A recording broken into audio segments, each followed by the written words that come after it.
Hi, this is Professor Rath, and today we're going to try something different and do a little bit of video. And we'll get started on the Creeks and the Seminoles this week.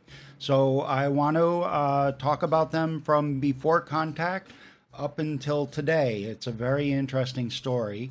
And what we'll do is we'll get started with the geography. So just to show you where the creeks are, and then talk about how they responded to settlers and involuntary settlers as well, African Americans. So this is a real crucial part of American history that often doesn't get told. And in Native American courses, they tend to talk about the taking away of the land. And if you read a course on Southern history, they talk about taking away the labor of enslaved Africans. So what we're going to do here is talk about both, because both of them were in effect at the same time, and look at how Creeks responded to the plantation invasion, let's call it. So with that, we'll start in with the geography.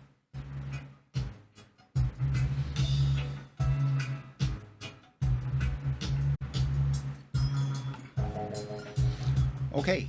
So let's discuss the geography of the Creeks and the Seminoles. We'll start here, and you can see they're in the southeastern portion of the United States. What's now the United States, it wasn't then.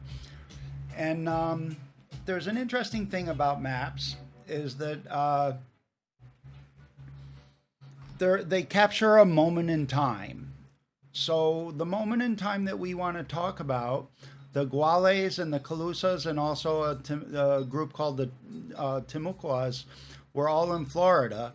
And the Creeks weren't quite the Creeks yet, but they were coming together because of having to deal with settlers in South Carolina. Now, before the settlers came in the early 18th century, the Creeks controlled all the way to the coast of Georgia, up until Catawba and Cherokee territory, and westward into what's now Alabama. So Georgia wasn't settled till 1731, but South Carolina up here was settled earlier in the 1690s, and they opened up trade for slaves. Now, the slaves would get traded to the Caribbean at a rate of 2 slaves, indigenous slaves, for 1 African American slave.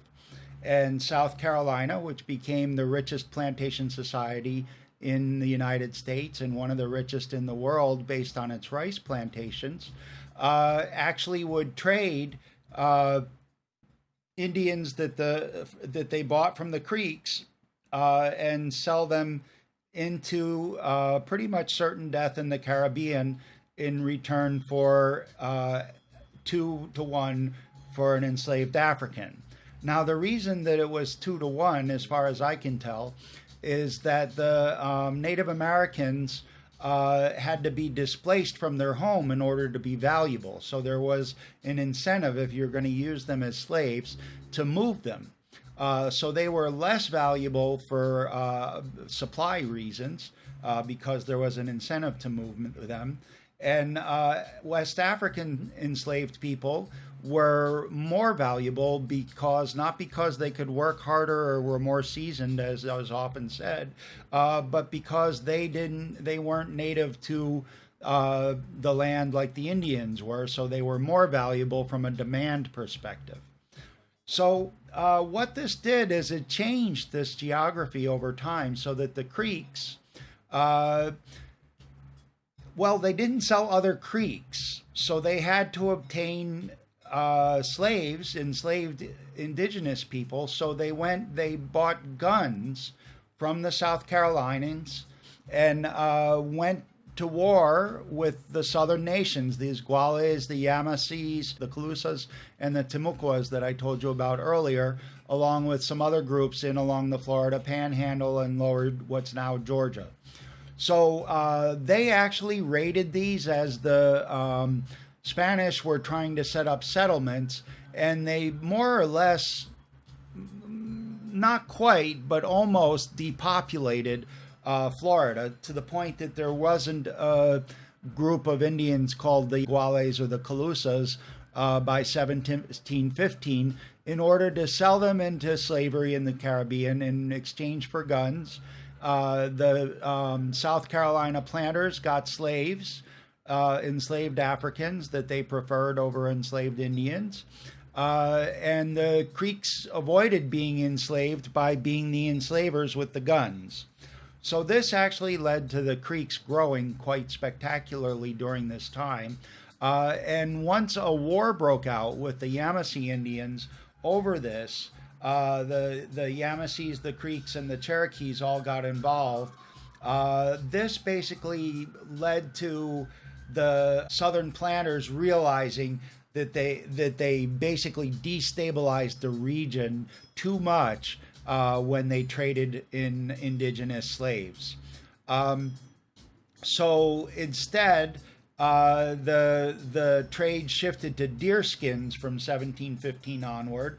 The Creeks basically worked this system. It changed their gender roles and changed how they operated as a society.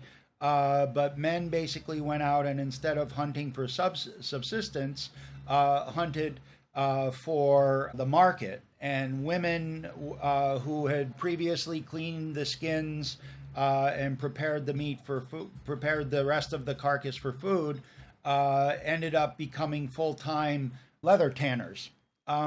So this lasted for a while, and this is where we'll be introduced to Sant.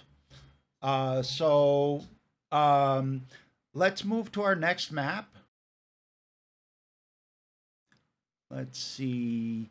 So meanwhile, the way you probably learned about this, if you learned about it at all, was Creek country was in contact with New France, the French colonies, which emphasized trade and missionary activity. So they actually were a low impact group relative to the British, as we'll see. And then New Spain, which saw the southern part of North America as a sort of colonial outpost, a frontier outpost to protect New Spain's more valuable holdings in Mexico. So these were slow, like ill-populated, and basically the Spanish had to work along with the indigenous populations in sometimes surprising ways, as we saw last week when we discussed Ned Blackhawk's violence over the land. So the same process was in effect in Florida. It was a settler outpost, but lightly populated. So the Spanish basically had to negotiate with the Indians. But while they were negotiating, the Creeks wiped out a big portion of the Florida Indians. The biggest problem for the Creeks was the incursion from the east, from the British, because the British were forming settler colonies in the south. It was settler colonies based on unfree labor along with free people, so British free people and enslaved Africans. And this really changed the dynamic as slavery picked up speed. The commercial relationship with the Creeks changed in its nature. But the way you usually learn about this is you don't learn about the Creeks at all. You just learn that this was British, this was French, and this was Spanish, if you even learned anything other than what the British were doing. But when we look at it closer on the ground, you'll see, let's scroll in here a little bit. This is a Dutch map, I believe, made in 1788. And you can see once we get on the ground in Georgia and Alabama, they spell it Kreeks. So here there's an occasional fort. I found one earlier, there was a fort. But mostly what we have is along the rivers here in western Georgia and eastern Alabama, what would become these two states. We find Creek villages and very little white settlement. So our other map of the European colonial powers really isn't that accurate. But over the course of the 18th and 19th century, something new happened in the South. The land became increasingly valuable as more and more settlers poured in. They increased in their population through high birth rates. And even more importantly for the South, they discovered how to mill and process short staple cotton. Now, they had always grown cotton along the sea islands, and they still do today. You can buy very nice cottons if you look at the label and it says Sea Island cotton. That's the long staple cotton that grows in riverine and coastal areas. And short staple cotton grows on regular plains land. It's a lot easier to grow, but it's a lot harder to process because the strands are short. In the An African American and New Englander by the name of Eli Whitney worked together and figured out a way to process the cotton so that it could be made into thread and used in the cotton mills up north that were just kicking into gear. So this completely transformed the economy of the old Southeast. What it did was it made this inland land, the land that the Creeks and the Cherokees lived on, extremely valuable. So Florida was still held by the Spanish until 1802.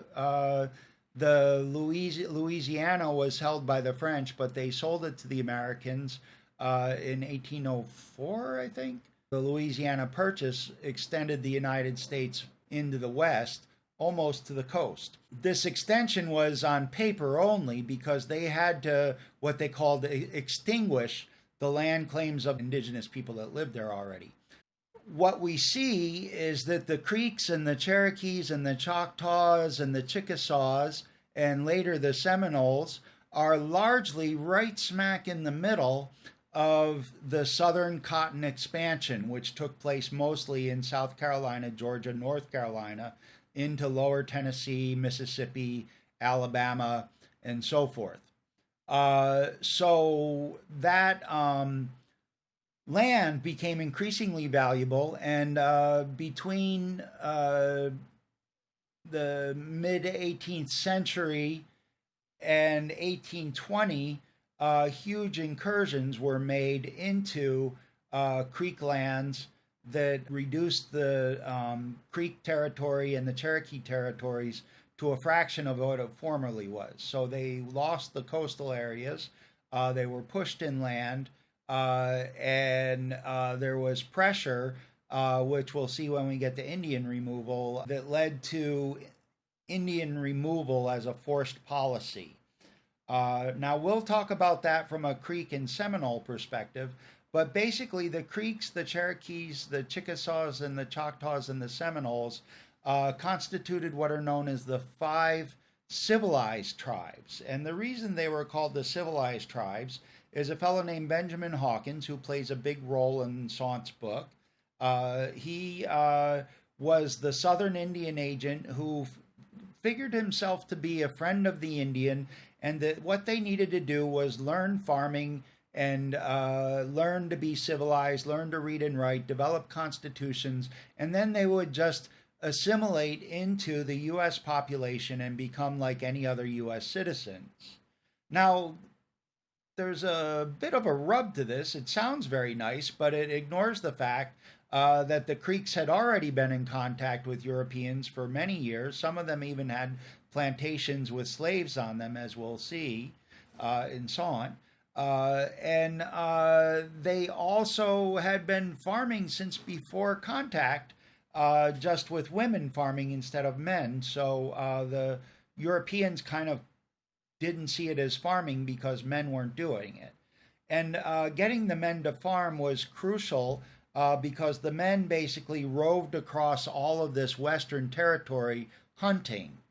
And Thomas Jefferson wrote to a future Henry Harrison, future president for a very short time, in the 1830s, I think. Jefferson wrote to Harrison that it would be a good idea to relieve them of their excess hunting lands by getting them to farm, offering them generous credit in doing that to set them up, and then calling the credit due. And when they didn't have cash to pay for it, which they wouldn't, not being a cash-based society, they could pay off their credit in land. And that way, Jefferson thought he could gain more land with less warfare than if they went on an extermination campaign, as many Southerners wished. Southern settlers, that is. So we see the land base was shrinking, but at the same time, this interaction with the cotton growing districts was curious, because enslaved Africans basically ran away in droves, first to the Creeks, and then later in even larger numbers to the Seminoles. Now the Creeks were divided into upper and lower Creeks, and let me see if I can pull up that map. So the Creeks basically split, and it's hard to find a good map of this. This one is pretty good. They're the upper and the lower Creeks, and what happens is a lot of map makers just thought about upper as north and lower as south, but that's a bit of a distortion. The Creek land by 1800 was split into the lower Creeks, who basically made the long portion of an upside down L, or a 7. Let's go with a 7. And the upper Creeks were the top of the 7. So they were in Alabama, going in across here, and the lower Creeks went north to south along the Georgia border, the Georgia border here.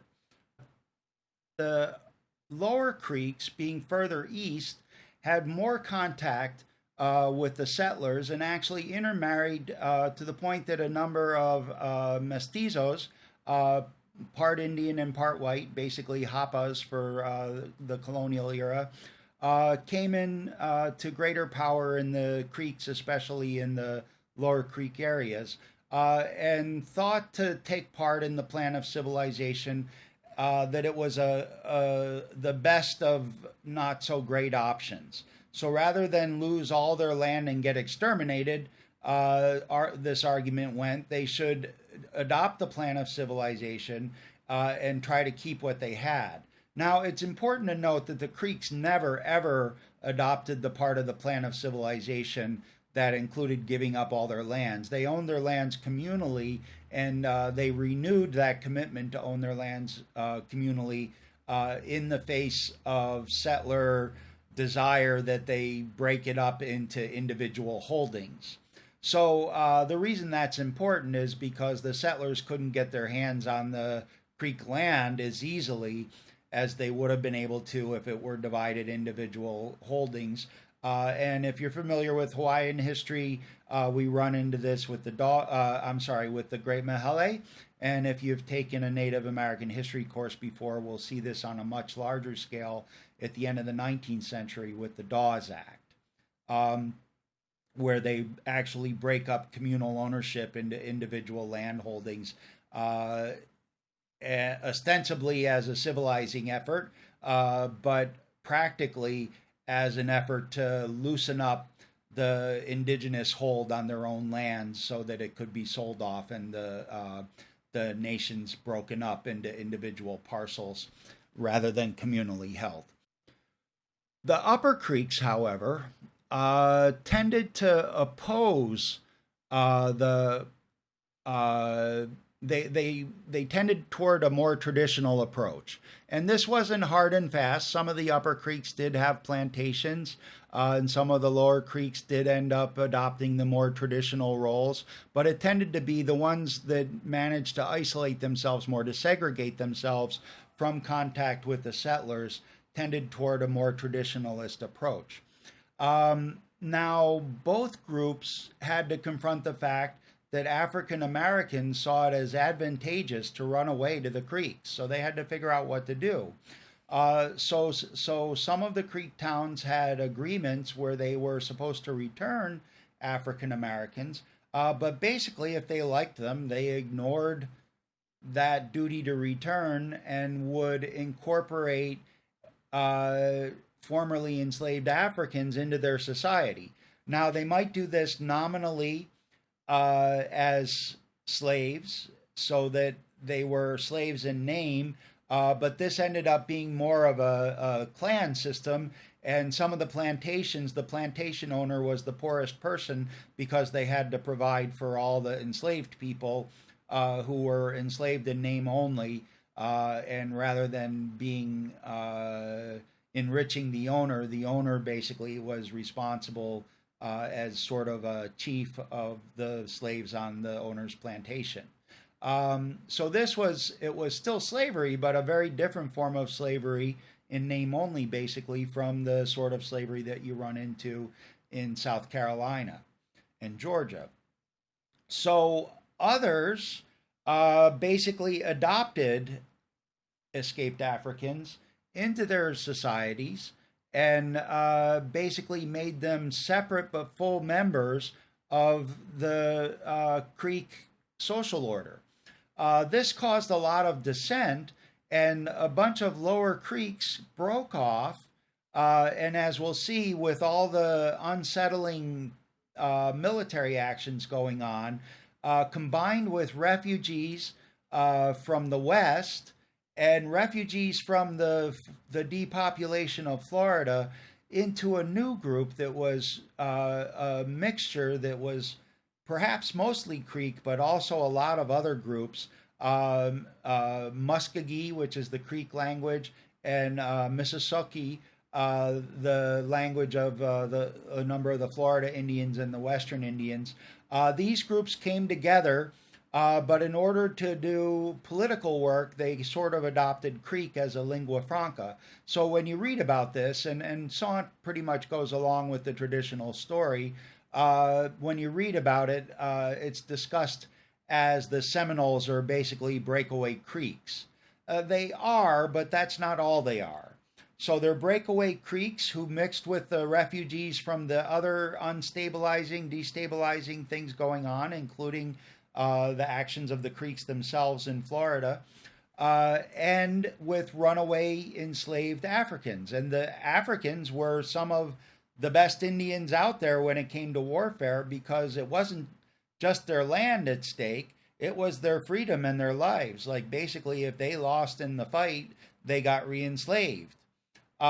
So you can understand this probably wasn't going to be received very well by Georgia and South Carolina planters. And in fact, it wasn't. And a Tennessee planter, a fellow by the name of Andrew Jackson, made a career of trying to right what the settlers saw as a wrong of basically the Spanish and the Seminoles offering refugee to runaway slaves. So this is another thing. When I went to graduate school, there were no such things as maroon communities in North America, and everybody wondered why the slaves were more docile in North America. But the fact is, there were maroon communities. They just weren't solely African, and whatever they gathered was, by definition, outside of the United States. So the reason the United States didn't have any maroons was because if there were maroons, it wasn't the United States. So what we find is that the Seminoles were a large maroon population that mixed in and incorporated with the indigenous population to form a syncretic society. And this society was the fifth civilized tribe or nation, the Seminoles.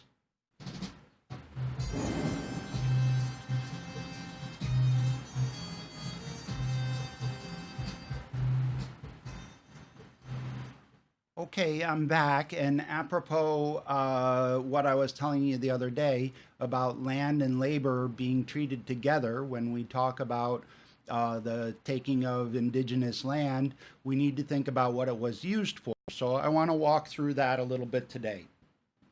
I'm going to begin with this great map done by Claudio Sant, the author of this week's reading, that basically walks through all of the Indian land cessions for the whole of what's now the United States.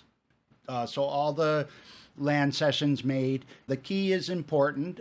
This is unceded territory, much like unceded lands in Hawaii that were never turned over, but taken anyway. So that basically includes the 13 original colonies. And most of the time, for the rest of the continent, they did treaties, although the treaties weren't always honest and were seldom fair. So one trick was to get a couple of Native Americans from a nation drunk, convince them that they would get a lot of money if they signed something, have them sign the treaty, and then have that treaty hold, even though it was just two drunk guys rather than the whole nation speaking.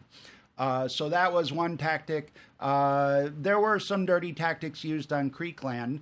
And if you want to look any of them up, you can click on the land cessions as they come up. Once they come up, you'll see we can click on them and actually go to the actual treaty. So let's walk through this. We'll turn on the time and begin in 1785. And you can see the land turns into the U.S. map as it ceases to be Indian homelands. So usually that's going to be through a treaty, and for the Creek lands, it was mostly through a treaty. So there we see the incursion begin by 1808, and this matches up with Jefferson and Benjamin Hawkins' plan for civilization.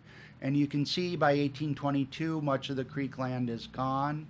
And if you click on these spaces, it'll give you you can go right to the treaty. So by 1836, by Indian removal, all of the Creek land in the east has been ceded through treaties to the United States in return for moving west to the territory of Oklahoma, where this is where the Creek lands are today, is in this portion of Oklahoma. Okay, so keep in mind how that moved from east to west like a gradual blot coursing over the course of about 35 years through central and southern Georgia and Alabama. So now what I want to do is show you a few other maps, and that's why I need you to keep this pattern in mind. So first, let's look at U.S. crops by region, and we'll see the bright yellow matches that same path through Creek territory and through Choctaw and Chickasaw territory later on. Right through there, that's where the cotton lands develop. So these are the lands that produce the cotton. Let's look at the labor force. So by 1810, you can see this bright red is enslaved labor as a percentage of the population, and it starts out near the coast and basically covers over Creek land and covers that same territory as both cotton and the land cessions. Okay, so what? It's maybe it wasn't that important in the economy, but let's actually look at that.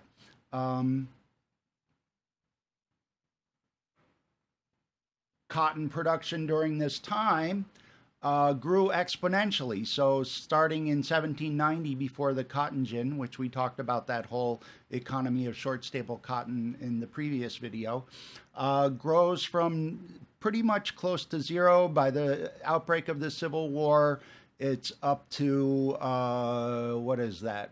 4 million bales of cotton by 1860. Somebody can check my math on that. I'm pretty sure I got it right. Okay, so it was a big crop and it grew a lot, but you know, that's not what made America great in the first place. So, or is it? Let's look. So these are all exports in the United States. And you can see they go up until the eve of the Civil War pretty regularly. And lo and behold, cotton constitutes, by the eve of the Civil War, about 2/3 of those exports. I was looking for similar numbers for the domestic economy, but I wasn't able to find them exactly. But basically, what was going on domestically is that this cotton was more or less exported across state lines from the south to the north. And the north, the cotton fueled the manufacturing boom that we know as the Industrial Revolution, which started out in textile mills where cotton was woven into cloth and clothing. So not only was it a big chunk of the economy for exports and a big chunk of the economy domestically, it was also the fuel that fueled the growth of northern industry. So without the cotton, you don't pretty much have the U.S. growing into a world power over the course of the 19th century, which in most basic U.S. history courses is the story of how the U.S. rose from a little rinky-dink nation at its outset that was probably going to fall apart in a few years into a world power by the eve of the Civil War. That was fueled largely, more than half, it's hard to put a percentage on it, by cotton that was grown on land taken from Native Americans using labor that was taken from African Americans. So there you have it. That's the short version, and keep that in mind.